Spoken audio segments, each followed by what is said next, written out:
Pendant plus de 50 ans, l'histoire semblait écrite d'avance. La France exploitait, le Niger fournissait, l'uranium circulait, et le monde regardait ailleurs. Mais le 1er décembre 2025, tout s'est arrêté. Le général Tchiani prononce une phrase que personne n'osait imaginer il y a encore 3 ans. En déclarant ceci, le Niger mettra en vente son uranium nationalisé. Nous déciderons à qui nous vendons. Nos ressources ne sont plus sous tutelle. En quelques mots, un pays longtemps considéré comme périphérique vient d'ébranler une superpuissance nucléaire mondiale. Et ce que beaucoup voient comme un simple conflit minier est en réalité une rupture civilisationnelle. Parce que derrière ce minerai jaune, derrière les convois de 1000 tonnes quittant la zone d'Arlit, derrière les arbitrages internationaux, se cache la colonne vertébrale énergétique de la France, l'un des pays les plus nucléarisés du monde. Bienvenue dans Journal de l'innovation. Ici, on analyse l'actualité géopolitique, les technologies et innovations croissantes. Aujourd'hui, nous allons comprendre pourquoi cette décision bouleverse Paris, pourquoi elle passionne Moscou, pourquoi elle inquiète l'Union européenne et pourquoi elle est vue, dans de nombreux pays africains, comme un tournant vers une nouvelle souveraineté. Ce que tu vas entendre ici ne se dit pas sur les plateaux de télévision occidentaux. Regarde la vidéo jusqu'à la fin. Merci de liker et de partager pour référencer la chaîne. Le 1er décembre, lorsque Télé Sahel diffuse un message clair du général Abdourahmane Tchiani, le Niger mettra sur le marché international l'uranium de la Somaïr, une mine nationalisée en juin 2025. Cette annonce est un défi direct. À Orano, le géant français détenu à 90% par l'État français, à l'ICSID, Centre d'arbitrage international, et à la politique énergétique de l'Union européenne, qui dépend massivement du Niger. Une violation assumée d'une décision internationale. Le 23 septembre 2025, l'ICSID avait ordonné au Niger de ne pas vendre, transférer ou faciliter le transfert à des tiers de l'uranium produit par Somaïr. Mais le Niger répond par un acte politique. Nos ressources ne sont plus sous tutelle, à Télé Sahel. Le Niger annonce qu'il ignorera la décision de l'ICSID, le tribunal arbitral utilisé depuis des décennies pour protéger les intérêts des multinationales occidentales. Le Niger dit à voix haute ce que beaucoup de pays africains pensent tout bas. Ces mécanismes n'ont jamais été faits pour nous protéger, mais pour nous contrôler. Cette confrontation révèle le cœur du problème. Pendant des décennies, l'uranium nigérien était exploité sous un système profondément déséquilibré. Pour comprendre la colère nigérienne, il faut rappeler un fait central. Pendant plus de 50 ans, la France a bénéficié d'un uranium à prix quasi gratuit. Depuis 1971, Orano, anciennement appelé Areva, détenait entre 63% et 86% de la production selon le Niger. Le Niger percevait en moyenne moins de 12% des revenus directs.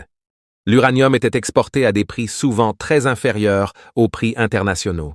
Une grande partie du minerai servait à alimenter les centrales nucléaires françaises qui fournissent 70% de l'électricité de la France.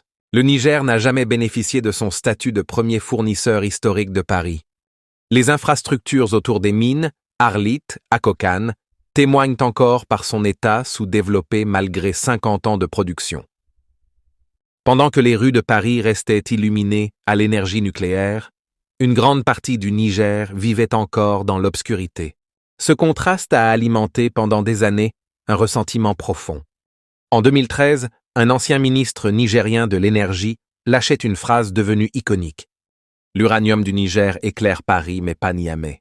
C'est cette humiliation historique que la rupture de 2025 est venue solder. La nationalisation de Somaïr n'est donc pas un accident. C'est une réponse historique. Ainsi, lorsque le coup d'État du 26 juillet 2023 renverse le président Bazoum, beaucoup en Occident pensent que ce n'est qu'un épisode de plus dans l'instabilité sahélienne. Ils ne comprennent pas que c'est en réalité le début d'un renversement d'alliance. En 24 mois, la France est expulsée. Les accords militaires sont démantelés. Les bases françaises ferment. Les médias d'État nigériens exposent publiquement les pratiques d'Orano. La Russie entre dans le paysage stratégique. Les campagnes anti-France se renforcent dans la population. Et finalement, la décision tombe. La nationalisation totale de Somaïr. Le ministre russe de l'énergie Sergueï Tsivilev, déclare en juillet 2025. La Russie est intéressée par les opportunités minières au Niger. Pour Paris, un tel rapprochement est explosif, parce que l'uranium n'est pas une ressource comme les autres. C'est le cœur du nucléaire français, donc le cœur de sa souveraineté énergétique. Mais le convoi d'Arly est l'événement qui a mis le feu à la poudrière. Selon LSI Africa WAMAPS et des sources confirmées par Le Monde, un convoi d'environ 1000 tonnes d'uranium a quitté la zone d'Arlit pour rejoindre le port de Lomé au Togo, en passant par le Burkina Faso. Orano déclare « Nous n'avons pas été informés. C'est un acte illégal. » D'après le communiqué d'Orano le 28 novembre 2025, le Niger lui répond « Nous exerçons notre souveraineté. » Ce convoi représente environ 250 millions d'euros de valeur marchande. Pour Orano, c'est un affront. Pour le Niger, c'est une libération. Et tout le monde est intéressé par l'uranium du Niger. Parce que le Niger possède l'un des plus grands gisements au monde. Le site d'Imouraren contient 200 000 tonnes d'uranium. C'est un Eldorado stratégique pour le nucléaire mondial. Mais également parce que l'Europe dépend du Niger. En 2022, le Niger a fourni 25% de l'uranium naturel de l'Union européenne. Et depuis la perte de l'approvisionnement russe à cause de la guerre en Ukraine, cette dépendance est devenue vitale. Parce que la Chine et la Russie avancent, la Chine construit plus de 22 réacteurs nucléaires. Donc elle cherche de nouveaux fournisseurs hors zone occidentale. La Russie contrôle la plus grande chaîne intégrée nucléaire au monde avec Rosatom. Chaque tonne d'uranium nigérien vendue à Pékin ou Moscou est une perte stratégique pour l'Ouest. Depuis 2023, le Niger a réorienté sa défense, ses alliances, ses fournisseurs militaires. Le Niger, le Mali et le Burkina Faso forment un bloc inédit, AES, Alliance des États du Sahel. Ce bloc a une idée. Faire passer la souveraineté avant tout, quitte à changer d'allié. Paris accuse. Moscou cherche à s'emparer de l'uranium africain. Niamey accuse. La France forme des groupes hostiles pour déstabiliser le pays. Le 6 juin 2025, la junte annonce la nationalisation complète de Somaer. Face au comportement irresponsable, illégal et déloyal d'Orano, société détenue par l'État français, le Niger décide en toute souveraineté de nationaliser la Somaïr. La décision retire toutes les actions d'Orano, transfère 100% du patrimoine minier à l'État, prévoit des compensations, mais contrôlées par le Niger. Sur le plan géopolitique, c'est un choc. Pour la France, un choc stratégique, perte d'un fournisseur historique, risque de hausse des coûts du nucléaire, affaiblissement de la présence diplomatique au Sahel, image de puissance déclinante renforcée. Pour le Niger, un tournant de souveraineté, reprise du contrôle de la ressource la plus stratégique du pays, diversification des partenaires, Chine, Russie, Iran, possibilité de fixer ses propres prix, affirmation politique régionale. Pour la Russie, une opportunité, même si Rosatom n'y l'accorde 170 millions de dollars, le contexte profite objectivement à Moscou. Moins de France plus de marché libre, fenêtre géopolitique ouverte. Pour l'UE, une menace énergétique.